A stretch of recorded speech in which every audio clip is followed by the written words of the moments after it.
हो सकते हैं इस तारीख को। चले देखते हैं कि एक तरफ अदालत का बड़ा हुक्म है कि जनाब 90 दिन के अंदर इंतखाबात कराने हैं और दूसरी तरफ अदालत ने माजरत भी कर ली है कि जनाब हम अमला नहीं दे सकते हैं। वजारत ख़जाना ने माजरत की है कि हम फंड्स नहीं दे सकते हैं। वजारत दिफा ने माजरत कर ली है कि हम सिक्योरिटी नहीं दे सकते हैं। तो फिर कैसे इलेक्शन होंगे? अगर इलेक्शन का कहा जा रहा है तो सलमान आबिद साहब हमारे साथ मौजूद है। सलमान साहब बताइएगा, एक तरफ अदालत का बड़ा हुक्म है कि 90 दिनों में इलेक्शन कराने हैं, दूसरी तरफ तमाम तरह इदारे जो हैं उन्होंने माजरत कर लिया, तो कैसे इलेक्शन हो सकते हैं फिर? देखिए, हुकूमत ने इलेक्शन करवाने हैं, इलेक्शन कमीशन ने इलेक्शन को कंडक्ट करना है। अगर ये दोनों फ्रीकैन एक जिद का मसला इख्तियार कर लें, हुकूमत भी इलेक्शन से फरार का रास्ता इख्तियार करे और इलेक्शन कमीशन भी इलेक्शन से फरार का रास्ता इख्तियार करे, तो उसके बाद तो फिर मामला जो है वो अदालतों तक महदूद हो जाता है। अभी जैसे लाहौर हाई कोर्ट ने एक फैसला दिया है, अब देखना यह है कि इस फैसले के ऊपर मनोअन अमल होता है या नहीं होता, क्योंकि एक इम्कान यह है कि ये सारा मामला जो इलेक्शन का है ये सुप्रीम कोर्ट में भी जा सकता है। अच्छा। तो अब देखना ये होगा कि ये लाहौर हाई कोर्ट के फैसले पे आज इलेक्शन कमीशन क्या फैसला करता है, और अगर इलेक्शन कमीशन डेट अनाउंस भी कर दे तो हुकूमत सुप्रीम कोर्ट में जा सकती है, ये ज़हन में रखिएगा। तो मुझे लगता यह है कि ये सारा मामला जो है अदालतों में जाएगा, अदालतों के जरिए फैसले होंगे इंतखाबात होने या ना होने के बारे में। उसकी एक बड़ी वजह यह है कि इस वक्त हुकूमत को इंतखाबात सूट नहीं करते।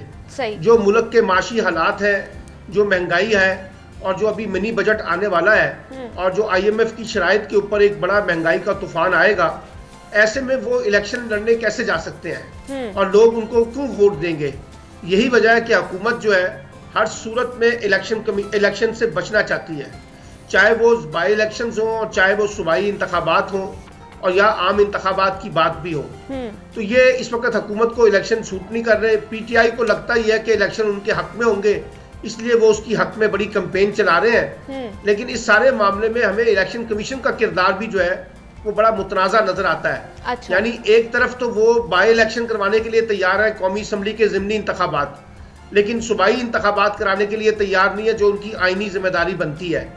और ये भी मुझे समझ नहीं आई कि ये जो कौमी असम्बली के ज़िमनी इंतखाबात हैं ये 4 माह के लिए कराने की क्या तुक बनती है, क्योंकि ये इदारे तो अगस्त में ख़त्म हो जाएंगे। तो इसलिए 4 माह के लिए अरबों रुपए ज़ाया करना ये कौन सा एक बेहतर फैसला समझ आता है। लेकिन लगता यह है कि इलेक्शन कमीशन जो है वो भी एक जिद का शिकार हो चुका है, जिसकी वजह से ये सारे मामलात जो है काफी गंभीर हो गए हैं। लेकिन सलमान साहब अदालती हुक्म के बावजूद भी जिद पे अड़ना ये कोई सही बात है? देखिए ना, इलेक्शन कमीशन तो शायद ना अड़े, लेकिन हुकूमत तो अड़ सकती है ना। हुकूमत के पास तो कई ऑप्शन है इंतखाबात को पोस्टपोन करने के हवाले से। माशी इमरजेंसी की बातें भी की जा रही हैं, मरदमशुमारी के बगैर इलेक्शन ना कराने की बातें भी की जा रही हैं। तो ये तो उनके पास ऑप्शंस है ना। लेकिन अगर उसमें इलेक्शन कमीशन भी फरीक बन जाए और उनको फैसिलिटेट करना शुरू कर दे तो ये बदकिस्मती होगी। क्योंकि मैं ये समझता हूँ, अभी आप देखिए ना, तुर्की में जलजला आया है। जी। और तुर्की में इस वक्त तुर्किया में जलजला है, लेकिन उसके बावजूद वहां इलेक्शन को पोस्टपोन करने की बातें नहीं की जा रही। लेकिन हम जो है वो इंतखाबात से बाहर भाग रहे हैं। उसकी वजह जो है वो कानूनी नहीं है और ना दहशतगर्दी का मसला है, ना माशियात का मसला है। असल मसला सियासत का है। अच्छा। इस वक्त हुकूमत को इलेक्शन जो है वो सूट नहीं करता।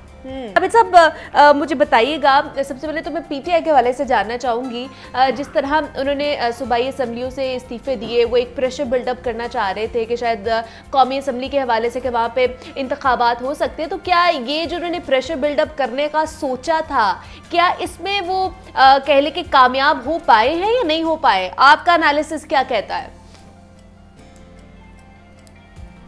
और आपने देखा कि KPK में और पंजाब में इंतखाबात की तारीख भी नहीं आ सकी। हाँ जी। और साथ साथ आम इंतखाबात का मामला भी जो है वो भी पसे पुश्त है। तो ये स्ट्रेटेजी तो कामयाब नहीं हो सकी है अभी तक। अब देखना यह है कि ये फौरी तौर पर इलेक्शन की तरफ जा सकेंगे माहौल या नहीं जा सकेंगे। तो यही वजह थी कि बहुत से लोग ये मशवरा दे रहे थे कि PTI उजलत के अंदर असम्बलियों को तहलील मत करे जब तक कि कुछ चीज़ें वाजे ना हो जाए। लेकिन बहरहाल उन्होंने अपना एक सियासी फैसला किया। अब देखते हैं कि उसका नतीजा उनको हतमी तौर पे मिलता है अर्ली इलेक्शन की सूरत में या नहीं मिलता। लेकिन मैं आपको अपनी राय बता देता हूँ। मेरी राय में चाहे वो ज़िमनी इंतखाबात हो या 2 सूबों के इंतखाबात हो, ये मसले का हल नहीं है। बल्कि ये मामलात को और ज़्यादा बिगाड़ देगा। ज़रूरत इस अमर की है कि हमें आम इंतखाबात का रास्ता इख्तियार करना चाहिए। हुकूमत और अपोजिशन बैठ के ये तय करे कि मुल्क में नए इंतखाबात कब होने हैं और उसके मुताबिक उसका फ्रेमवर्क क्या होगा, क्या रोड मैप होगा, क्या हमें ऐसी इस्लाहात करनी है जो इलेक्शन को शफाफ बना सके। हमें जनरल इलेक्शन की तरफ जाना चाहिए। ये जो हम 2 सूबों के इंतखाबात की बात और कौमी असम्बली के ज़िमनी इंतखाबात की बातें कर रहे हैं, इससे हमारी सियासी मसाइल जो है वो और ज़्यादा बढ़ जाएंगे और ज़्यादा हालात जो है वो काबू से बाहर हो जाएंगे। अच्छा, दूसरा सर मुझे ये बताइएगा, 43 जो कौमी असम्बली के जो इस्तीफे थे उनकी भी मंजूरी जो है वो मुअत्तल कर दी गई है, हुक्म को मुअत्तल कर दिया गया है। लेकिन अगर देखा जाए तो इससे पहले भी इस्तीफे मंजूर हुए थे, उनके ऊपर इंतखाबात भी हुए, ज़िमनी इंतखाबात भी हुए, तो क्या अब उनके नताइज क्या होंगे? तो क्या आपको लगता है कि PTI अब इसके बाद वापस आ सकती है? और जिस तरह वो बात कर रही है कि कानूनी तकाजे भी पूरे नहीं किए गए हैं जब ये 43 जो कौमी असम्बली के जो इस्तीफे थे उनको मंजूर किया गया था। देखिए, मैं तो पहले बता रहा हूँ, ये कौमी असम्बली के ज़िमनी इंतखाबात अब एक मजाक है, ये नहीं होने चाहिए। 4 महीने के लिए इतने बड़े अरबों रुपए पैसे खर्च करना और इन इलेक्शंस को करवाना, ये ज्यादती होगी कौम के साथ। इसलिए मैं तो इन ज़िमनी इंतखाबात का हामी नहीं हूँ। अलबत्ता PTI की कोशिश ये है कि जो 43 लोगों के इस्तीफे कबूल नहीं किए गए हैं उसकी बुनियाद पर वो कौमी असम्बली में वापस आए और अपना अपोजिशन लीडर मुकर्रर करें और उसके बाद वो निगरान वज़ीर आज़म का जब भी चुनाव होगा उसमें वो हिस्सा ले सके।